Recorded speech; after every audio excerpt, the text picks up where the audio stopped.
welcome back to the channel. So the book today I'll be talking about is Before the Coffee Gets Cold by Toshikazu Kawaguchi. So it's a Japanese book translated into English, and guys, बहुत time बाद I have read something so different, so unique with such unique concepts to present, and it was just beautiful. It was just soothing to read such kind of books after so long. So without any further ado, let's talk about the book.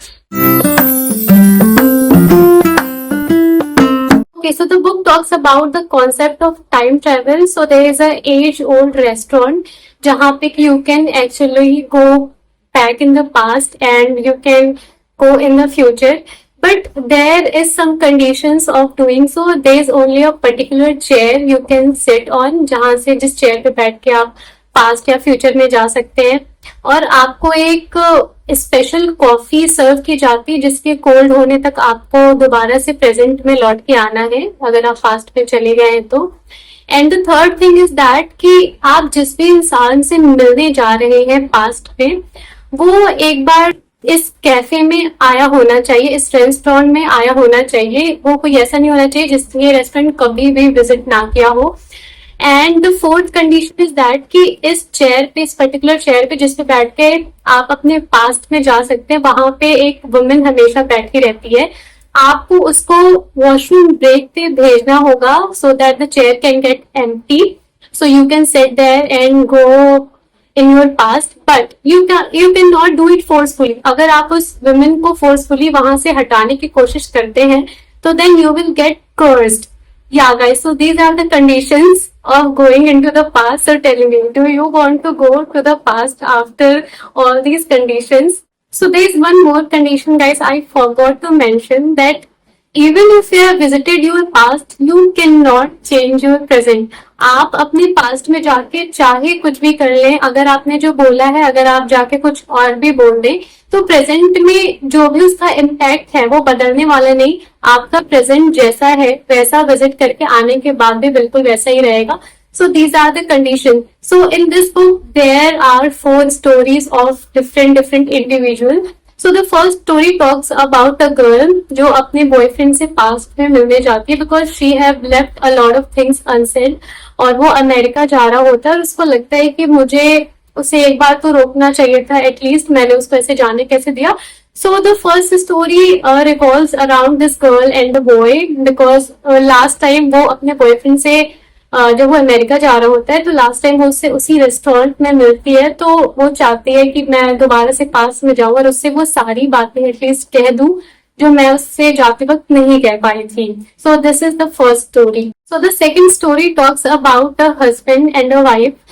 जो husband है अब वो एक Alzheimer's का patient हो चुका है, but उसने अपनी वाइफ के लिए एक लेटर लिखा होता है जो अब वो उसे दे नहीं पाता क्योंकि वो भूल चुका है कि उसकी वाइफ कौन है. बट उसकी वाइफ को तो पता है, तो वो हर रोज उससे उस रेस्टोरेंट में मिलने आती है और एक दिन वो पास्ट में विजिट करने जाती है ये देखने कि उसने उस लेटर में क्या लिखा होता है.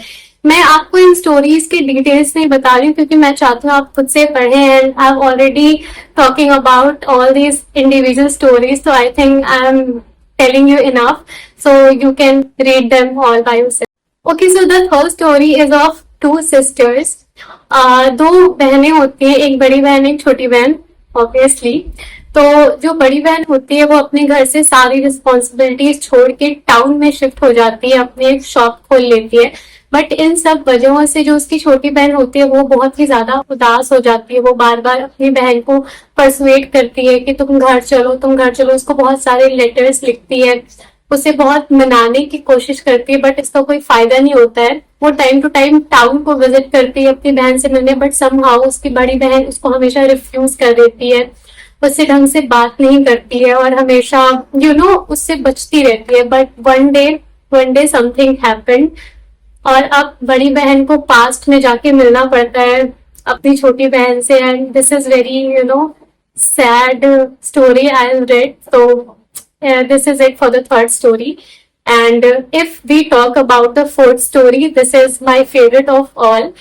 If we talk about the fourth story, this is my favorite of all because it tells you about visiting the future. But I'm not gonna tell you anything about it because I've already told you about all the three stories in a brief. So I want you to read the first story by yourself, and I really want you to read this book itself because it's a good book to read. It presents a really new concept as I've mentioned earlier, so you can definitely read this. The thing I really liked about this book is the story is very gripping. You really feel connected with each characters. And मैंने किसी भी character का नाम इसलिए नहीं लिया क्योंकि इतने सारे कैरेक्टर्स थे और मुझे नाम याद करने में सच में बहुत ही ज्यादा डिफिकल्टी हो रही थी सारे कैरेक्टर्स के, इसीलिए मैंने नहीं सोचा कि मुझे किसी के भी नाम के साथ कोई भी छेड़खानी करनी चाहिए. So I didn't take any names. And I also want to read you a line from the book, the last line of the book. It was so intriguing for me and it was so emotional for me to read it.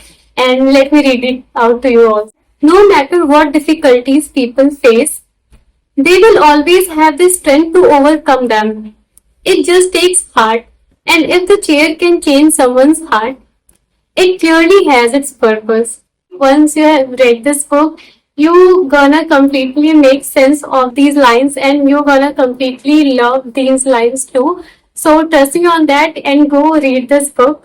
So this is it for the today's video, guys. I hope you like the video, and if you do, please like the video and subscribe to the channel. And if you have already read this book, please tell me in the comments that how you felt about it.